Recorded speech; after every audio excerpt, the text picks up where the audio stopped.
vamos começar hoje um curso chamado O Verdadeiro Evangelho de Cristo. Esse curso ele tem por objetivo nos esclarecer a respeito do que é o Evangelho. João capítulo 3, versículo 16. Nós vamos hoje meditar sobre a nossa necessidade do Evangelho, a causa do Evangelho e o centro do Evangelho. Amém? Nós vamos examinar alguns versículos na palavra e responder a essas perguntas. Amém? Pastora Lourdes pode fazer essa leitura. João 3,16. Porque Deus amou o mundo de tal maneira que deu o seu Filho unigênito, para que todo aquele que nele crê não pereça, mas tenha a vida eterna. Muito bem. Se há um versículo na Bíblia que resume, o Evangelho, eu diria que é esse versículo que nós acabamos de ler. João 3,16. A palavra Evangelho é uma palavra grega que significa boa nova, uma notícia alegre. E a notícia alegre é exatamente essa: que Deus amou o mundo, ou seja, Deus nos amou, Deus amou a humanidade de tal maneira que deu o seu Filho unigênito, ou seja, o seu único Filho, para que todo aquele que nele crê, para que todo aquele que nele tenha fé, não pereça, mas tenha a vida eterna. Essa é a boa notícia. Esse é o Evangelho. Então, por que o Evangelho é uma boa notícia? Algumas pessoas não consideram o Evangelho uma boa notícia porque não têm a noção da condição humana, de como o ser humano está numa condição caída, em relação a Deus, em relação ao seu propósito na humanidade. Portanto, a necessidade que nós temos do Evangelho é a necessidade da nossa salvação. O primeiro versículo que eu relacionei para que nós vejamos qual a necessidade que temos do Evangelho é Eclesiastes, capítulo 7, versículo 20, que diz assim: não há homem justo sobre a terra que faça o bem e que não peque. Não há homem justo. O que é um homem justo? Um homem que pratique a justiça, um homem que faça o que é correto. O que o texto está dizendo? Que não há qualquer homem sobre a terra, sobre a face da terra, que seja bom, que pratique o bem sobre a terra e que nunca peque. Então, cada um de nós sabemos que isso é verdade. Por mais que nós nos esforcemos em fazer o bem, mais cedo ou mais tarde, nós iremos pecar. Para vocês, o que é pecar? O que significa pecar? O que vocês acham? Irmã Estelina? Está aí? Pensamento ruim. Pensamentos ruins. Atitudes ruins também. Mas, maldade. Tudo, Tudo que a gente faça, se sentir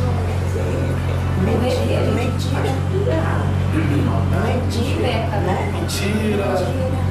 Aí você está me dando exemplos de pecado, Aí nós temos um monte, de exemplos, Mentira, roubo, furto, adultério, assassinato, ódio, vingança. Tudo isso a gente pode classificar como pecado. E se a gente for resumir o que é pecado, a palavra pecado, no seu original em hebraico, significa errar o alvo, errar o propósito de Deus para a nossa vida. O propósito de Deus para a nossa vida não é o pecado. Agora vejam que interessante: mesmo antes de nós conhecermos a Bíblia, mesmo antes de nós termos ouvido falar de Jesus, ou de termos uma religião, seja ela qual for, mesmo antes disso, nós já sabíamos o que é certo e o que é errado, não é verdade? E nós erramos o alvo E sabemos que erramos o alvo porque está em cada um de nós aquilo que nós chamamos de consciência, que nos acusa do que é certo e do que é errado. Então, cada ser humano é indesculpável em relação ao pecado. Nós sabemos o que é certo, sabemos o que é errado. Só que há uma inclinação humana, natural do homem para aquilo que é errado. Não é verdade? Se nós não temos a Deus mesmo em nosso coração, em nossa vida, para nos manter no caminho certo, nós nos perdemos no pecado. E é isso que acontece com cada ser humano que não tem Deus em sua vida. Acaba se perdendo no pecado. Outro versículo, 1ª Epístola de João, capítulo 1, versículo 8, está na folhinha. Se dissermos que não temos pecado nenhum, a nós mesmos nos enganamos, e a verdade não está em nós. Então, se alguém diz, eu não tenho pecado, essa pessoa está enganando não aos outros, porque ninguém vai acreditar nisso. Ela está enganando a ela mesma. Mas eu já me deparei com uma pessoa que disse isso. Certa vez, num apelo numa igreja, quem gostaria de entregar a sua vida a Jesus, um senhor foi à frente, e aí, no momento que ele foi à frente, eu quis fazer com ele oração, e disse, o Senhor se arrepende dos seus pecados, e ele disse claramente, eu não, que pecados? Eu nunca pequei. E aí eu disse a ele, então, se o Senhor não se reconhece pecador, o Senhor não precisa de Cristo, porque Jesus veio para os pecadores. Jesus veio para pessoas que se reconhecem pecadores, que reconhecem que erram, que cometem erros e pecados, né? Então, a palavra de Deus é bem clara, se dissermos que não temos pecado nenhum, a nós mesmos nos enganamos e a verdade não está em nós. Romanos capítulo 3, versículo 23, está escrito, todos pecaram e carecem da glória de Deus. Todos os seres humanos. Não há ser humano sobre a terra que não tenha pecado. E todos pecaram e carecem da glória de Deus. E qual é o problema do pecado? Isaías capítulo 59, versículo 2, nos responde, as vossas iniquidades fazem separação entre vós e o vosso Deus, e os vossos pecados encobrem o seu rosto, ou seja, o rosto de Deus, de vós, para que não vos ouça. Por que o pecado nos separa de Deus? Qual seria a diferença entre nós e Deus para que o pecado nos separasse dele? Quem saberia dizer? Porque Deus é o quê? Pode falar. Deus é santo. Amém? Não há pecado em Deus. Deus é perfeito. Não há imperfeições em Deus. Deus é tudo quanto há de bom que a nossa consciência pode conceber e muito mais ainda. Porque a nossa consciência que nos diz o que é bom e o que é mal, o que é certo e o que é errado, a nossa consciência é um reflexo de Deus em nós. Deus colocou em cada um de nós a consciência que nos mostra o que é certo e o que é errado. E sabemos que Deus é santo, sabemos que Deus é bom, sabemos que não há maldade em Deus. E os nossos pecados nos separam de Deus.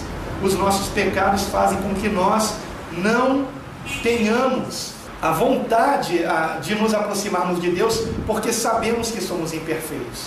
Então, são os nossos pecados que fazem com que nós, por exemplo, não queiramos orar. A pessoa, ela vive uma vida longe de Deus porque ela se considera indigna de se aproximar de Deus. Então, os nossos pecados são que nos separam de Deus. Isaías também, no mesmo livro de Isaías, no capítulo 64, versículo 6, nos diz algo muito forte. E o próprio Isaías é quem diz isso. Todos nós, imagine Isaías, que nós consideramos um santo homem de Deus, todos nós somos como o imundo, e todas as nossas justiças como trapo da imundícia. Ou seja, todas as nossas boas obras são como trapos de imundícia. E mais à frente nós vamos ver por quê. Ou seja, as nossas boas obras não nos tornam inculpáveis perante Deus. As nossas boas obras não lavam os nossos pecados perante Deus. Thaís. Isso que você falou. Você Qualquer tinha sabido. pecado que a gente fizer, pode ser um mínimo, pode ser um grande, para Deus é igual. Assim, eu não diria que é igual, né? Porque seria assim um absurdo a gente dizer que uma mentira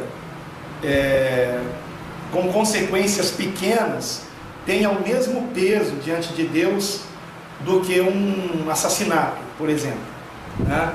É óbvio que existe sim um pecado menor, um pecado maior. O próprio Jesus disse a Pilatos: aquele que me entregou a ti, maior pecado tem.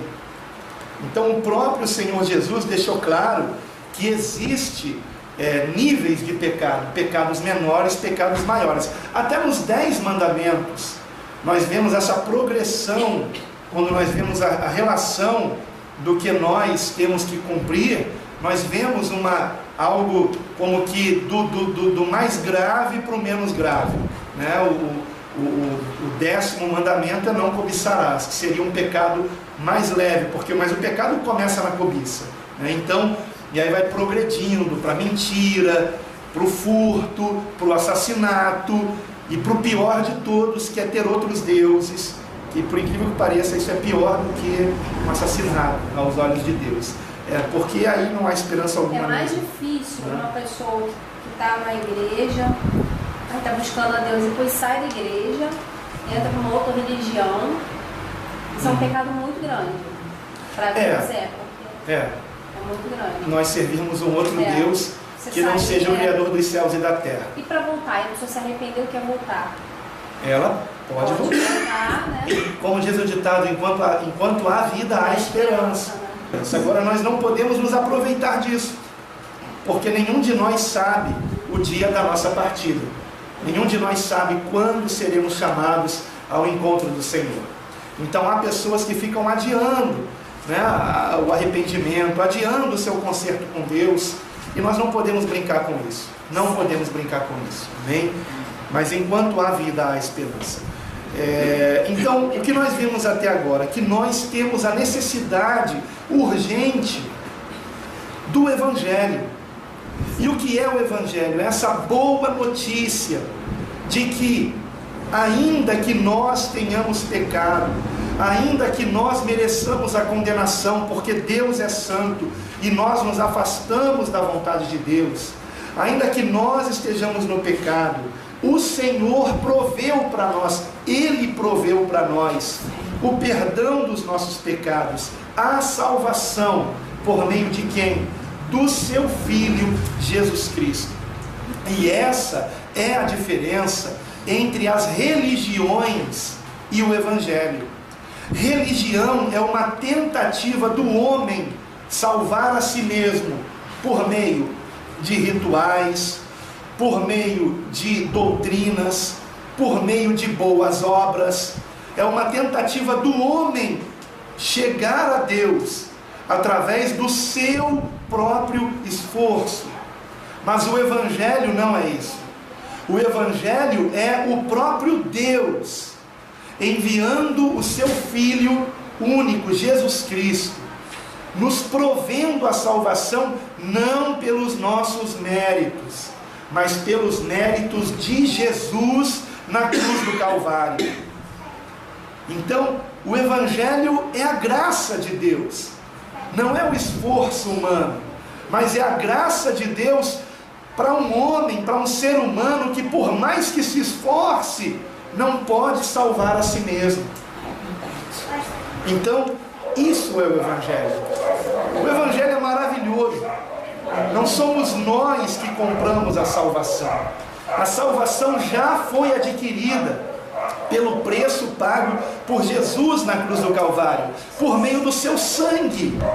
Agora, para que nós recebamos essa mensagem, essa boa notícia, só a recebe aquele que é humilde, aquele que desiste de salvar a si mesmo, aquele que reconhece realmente: eu sou pecador, e por mais que eu me esforce, eu nunca vou deixar de pecar, porque, como disse a Thaís, nós pecamos por pensamento, nós pecamos não somente por atos. Quando não pecamos por atos, nós pecamos por palavras.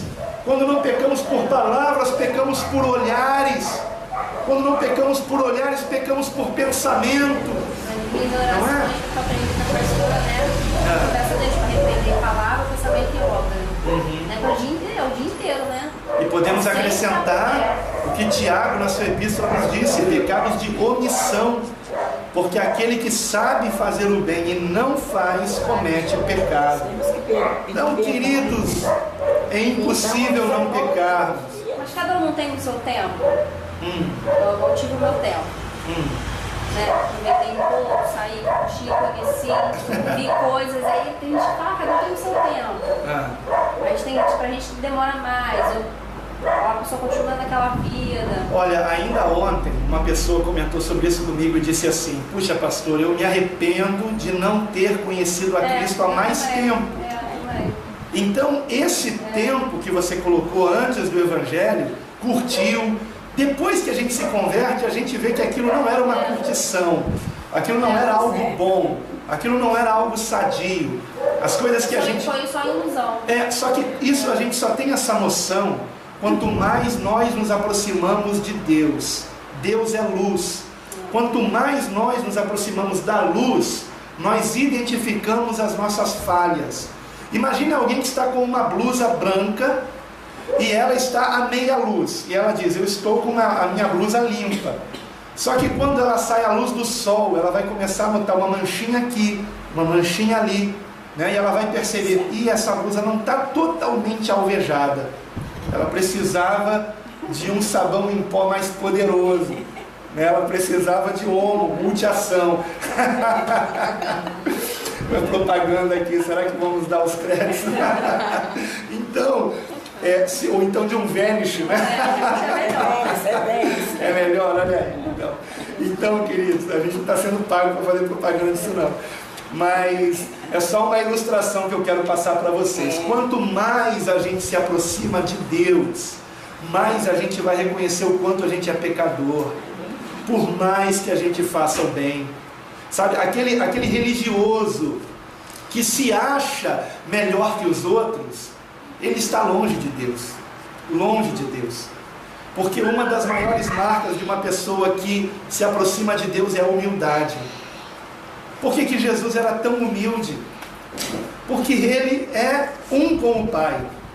Não há ninguém que esteja mais próximo de Deus do que o nosso Senhor Jesus. Então, não havia como ele não ser humilde. A sua última lição perante os apóstolos, vocês lembram qual foi? Na noite da última ceia: lavar os pés, né? Não precisa falar baixinho não, que mesmo falando baixinho vai sair na gravação, tá? Então podem falar alto, hein? Vocês estão inibidos com a câmera, né? Pode falar alto, que mesmo falando baixinho, acho que vai dar para ouvir que é potente a captação do áudio, né? Então, fala para fora, é isso aí, né? Podemos falar alto. Então é isso mesmo aí. Foi o lava-pés. O próprio Senhor Jesus lavou os pés dos apóstolos. Uma lição de humildade para cada um de nós. Então aquele que está perto de Deus, ele é humilde, ele se reconhece, né, carente de Deus, necessitado do Pai, e reconhece as suas falhas. Então, todos nós, por mais que façamos o bem, como nós vimos aqui, ainda pecamos. Se dissermos que não temos pecado, nós estamos enganando a nós mesmos, né? E são esses pecados que nos separam de Deus, e essa reconciliação com Deus, ela vem por meio de Jesus Cristo. Agora, por que Deus enviou Jesus Cristo? Por que Deus quis que nós nos reconciliássemos com Ele? Será que é porque nós somos muito importantes? Porque eu já ouvi algumas pessoas dizerem isso. Olha, você é tão importante que Deus enviou seu filho para morrer por você, para que você possa ter uma vida próspera, para que o inimigo não possa prejudicar você. Então você é tão importante para Deus que Deus enviou o seu filho para morrer por você. Será que foi por isso? Eu queria examinar com vocês alguns versículos.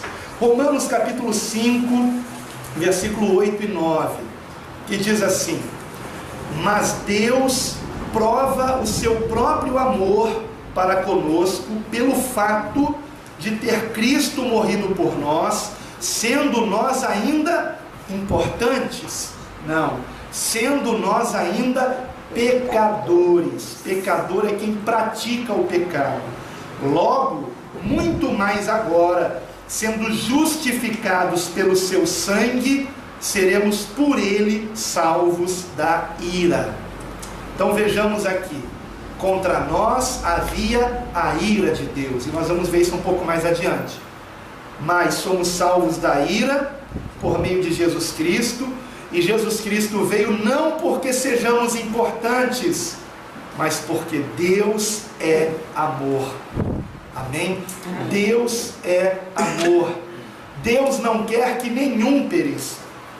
Deus não quer a perdição do homem. Deus quer a nossa salvação. Deus quer que todos nós cheguemos ao arrependimento. E porque Deus é amor, mesmo nós ainda sendo pecadores, não merecendo nada, absolutamente nada, Deus envia o seu Filho para morrer por pessoas que não o mereciam. Essa é a grande verdade. Então, o amor de Deus é a causa do Evangelho. Amém? Foi por causa do amor, foi por causa do quanto Ele nos amou. E não porque nós merecemos alguma coisa, não há mérito em nós. Isso é muito importante que nós compreendamos.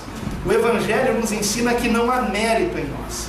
Então, outro versículo que deixa isso muito claro está na primeira epístola de João, no capítulo 4, no final do versículo 8 até o versículo 10, que diz assim: Deus é amor. Nisto se manifestou o amor de Deus em nós, em haver Deus enviado o seu Filho unigênito ao mundo para vivermos por meio dele. Nisto consiste o amor, não em que nós tenhamos amado a Deus, mas em que Ele nos amou e enviou o seu Filho como propiciação pelos nossos pecados. Amém? Então Ele nos amou primeiro. Não fomos nós que o amamos e porque nós o amamos Ele enviou o seu Filho. Não. Ele nos amou primeiro e enviou o seu Filho, sendo nós ainda pecadores. Então, o Evangelho é, antes de tudo, a prova do amor de Deus por nós, na pessoa do seu Filho Jesus Cristo, pagando o preço da nossa salvação na cruz do Calvário. E é o que nós vamos ver a seguir. Qual é o centro do Evangelho? Qual é a parte principal do Evangelho? É o próprio Senhor Jesus e Ele crucificado por nós na cruz do Calvário. Vamos ver isso? Marcos capítulo 10, versículo 45. O próprio Jesus falando a respeito dele mesmo, e ele chama a si mesmo de Filho do Homem, e daqui a pouquinho eu vou explicar o que significa isso. Marcos capítulo 10, versículo 45. O próprio Senhor Jesus diz: pois o próprio Filho do Homem não veio para ser servido, mas para servir e dar a sua vida em resgate por muitos. Então, Deus se fez Filho do homem para que o homem pudesse ser filho de Deus. E por isso Jesus usava esse termo, Filho do homem. Vocês compreendem? Deus se fez Filho do homem nascido de uma Virgem Maria, ele veio como homem, como carne. Deus se fez filho do homem para que todo aquele que nele crê possa se tornar filho de Deus. Então, quando é que nós nos tornamos filhos de Deus? Quando nós nos parecemos com Deus. Por exemplo, nós temos aqui a filha da Thaís, que está aqui, né? Se nós colocarmos várias crianças e a Thaís no meio delas, e pegarmos uma foto da Thaís, a gente vai reconhecer quem é a filha da Thaís, porque a Sofia se parece com a sua mãe. Eu tenho um filho que dizem que é a minha cara, o Felipe, né? E se ele estiver no meio de um monte de outros rapazes, e alguém pegar a minha foto, quem é o filho do Alan? Né? Ah, é aquele ali, porque se parece com o pai. Um filho de Deus é aquele que se parece com Deus. E quem se parece com Deus? Jesus Cristo. Quanto mais nós nos aproximamos de Deus por meio de Cristo, mais nós vamos nos parecendo com Jesus. Amém? Mais nós vamos tendo o caráter de Cristo. Mais nós vamos nos tornando pessoas tal como Ele foi. Cheias de misericórdia, cheias de tolerância, cheias de perdão, cheias de amor ao próximo, mas também cheias de humildade, mas também cheias de mansidão, mas também cheias de fé e, sobretudo, de santidade. Amém? De não querermos nada com aquilo que é errado. Isso é ser um filho de Deus. Se parecer com o Pai, nos parecermos com Deus. Amém? Então o centro do Evangelho é o Senhor Jesus. E Ele veio para dar a sua vida em resgate por muitos. Se Jesus não tivesse morrido naquela cruz por nós, nós não teríamos salvação. Não haveria boa nova, não haveria Evangelho. Compreendem, amados? Se não fosse até o fim, né? Se Ele tivesse desistido no meio do caminho, e o maligno tentou fazer que Ele desistisse, não é? Desce dessa cruz, se tu és o Filho de Deus, salva-te a ti mesmo. Então até o final o maligno ficou tentando ele a desistir da cruz. E aquela ideia que dizem que quando Jesus morreu na cruz o diabo fez festa no inferno, isso não é bíblico, isso não tem na Bíblia. Pelo contrário, o maligno sabia que se Jesus morresse na cruz sem pecado, como resgate pela nossa salvação, ele estava liquidado, o maligno estava liquidado. Por isso as últimas palavras do Senhor na cruz, antes de render o Espírito, foram: está consumado. A obra da nossa salvação foi consumada na cruz do Calvário. Jesus consumou a obra da nossa salvação na cruz. Portanto, nós podemos ter certeza que na cruz Satanás e os demônios foram derrotados. Não houve festa no inferno, muito pelo contrário. Eles sabiam muito bem que ali o Senhor conquistou a nossa redenção. No Evangelho de João, capítulo 6, versículo 51, está escrito: eu sou o pão vivo que desceu do céu. Se alguém dele comer, viverá eternamente. E o pão que eu darei pela vida do mundo é a minha carne. Mas vamos ver mais à frente que sem derramamento de sangue não há remissão de pecados.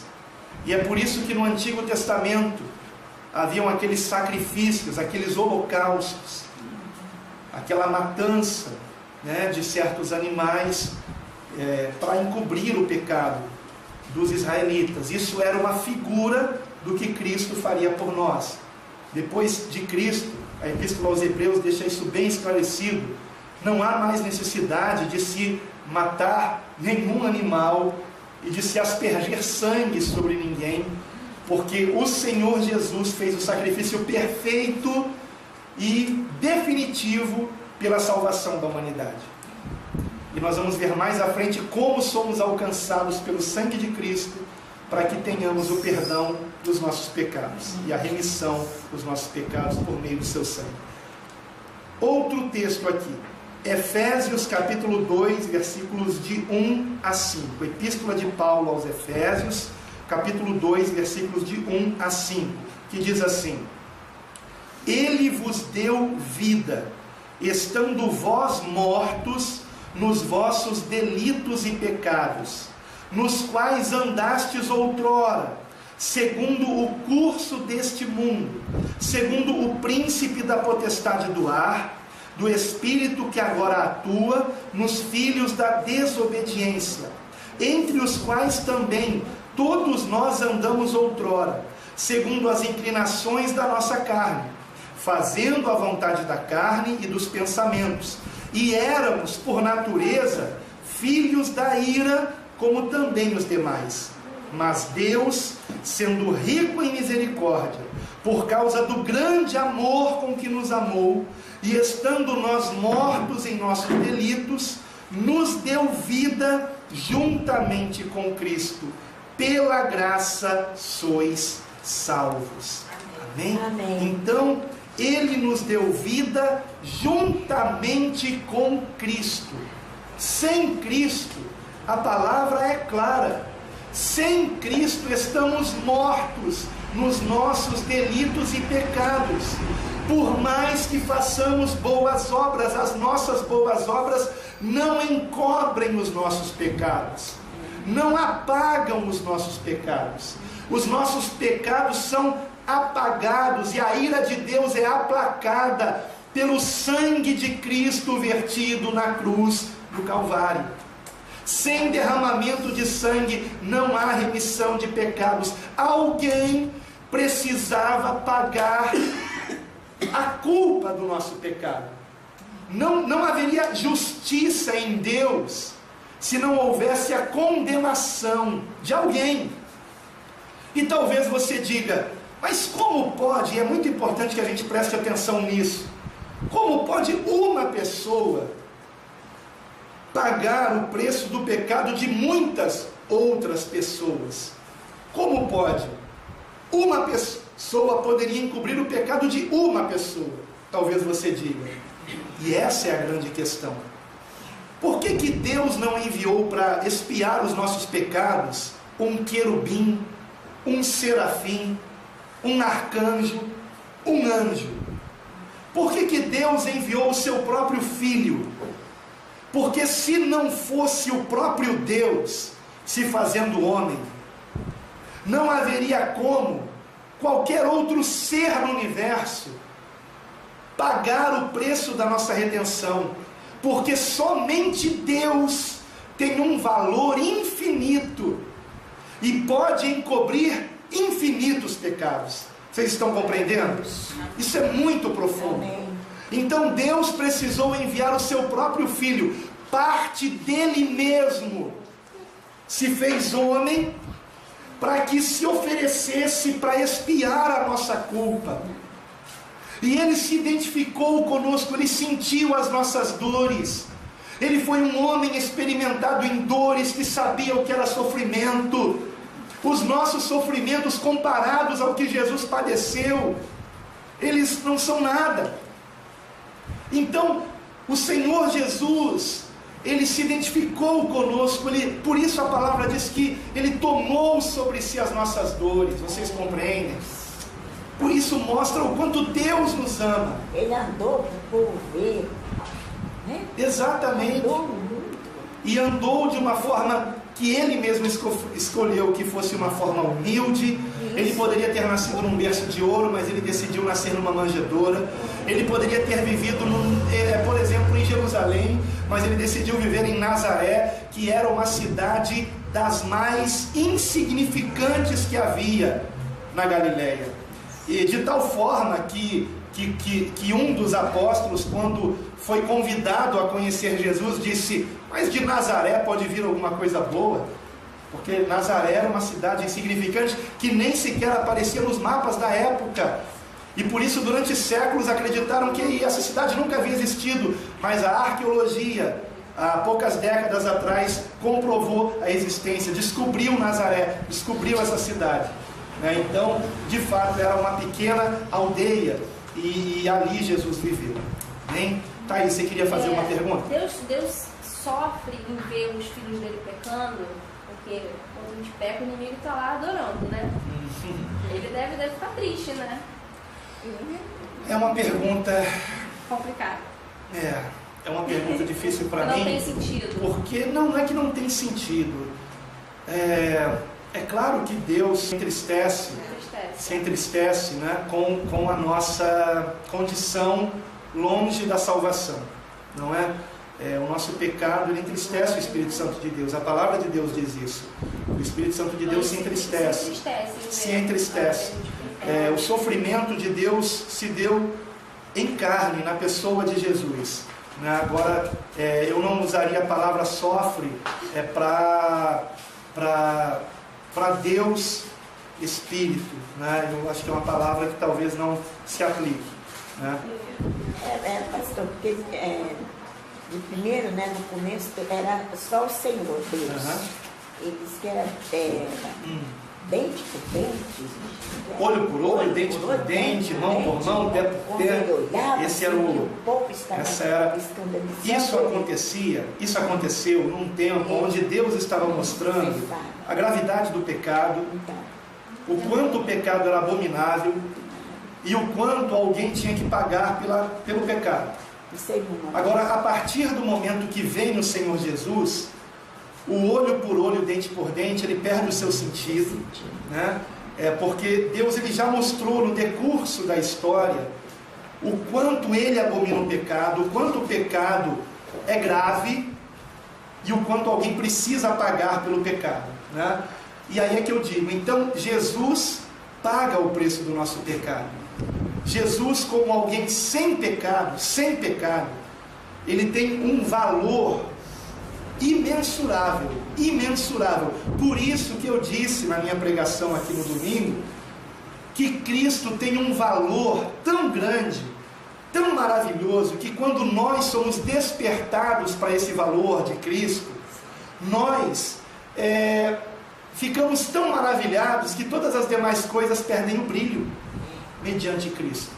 Ele é o nosso tesouro. Então nós ficamos atraídos por Ele, e o que vier além disso é lucro. Por isso Paulo dizia, se você tem o que comer e o que vestir, esteja contente. Por quê? Porque o principal, você tem Cristo. E se você tem Cristo, de nada mais você sente falta. De nada mais. Compreende?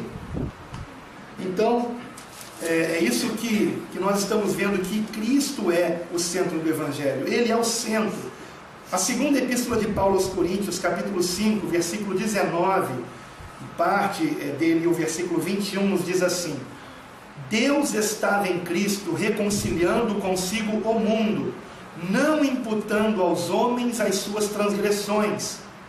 Aquele que não conheceu o pecado, ele o fez pecado por nós, para que nele fôssemos feitos justiça de Deus. Compreende? Aquele que não conheceu o pecado, quem? Jesus. Nasceu sem pecado, viveu sem pecado e morreu sem pecado. Aquele que não conheceu o pecado, Deus o fez pecado por nós, lançou sobre ele os nossos pecados. Isso se deu naquele momento em que Jesus na cruz clamou: Deus meu, por que me desamparaste ou me abandonaste? Naquele momento, os nossos pecados estavam sendo lançados sobre o Senhor na cruz. E por isso, exatamente naquele momento da expiação dos nossos pecados, houve um momento de separação entre o Pai e o Filho por um breve momento, para que a expiação fosse feita. E a prova de que a nossa redenção foi de fato consumada está na ressurreição de Cristo. Por que Jesus ressuscitou?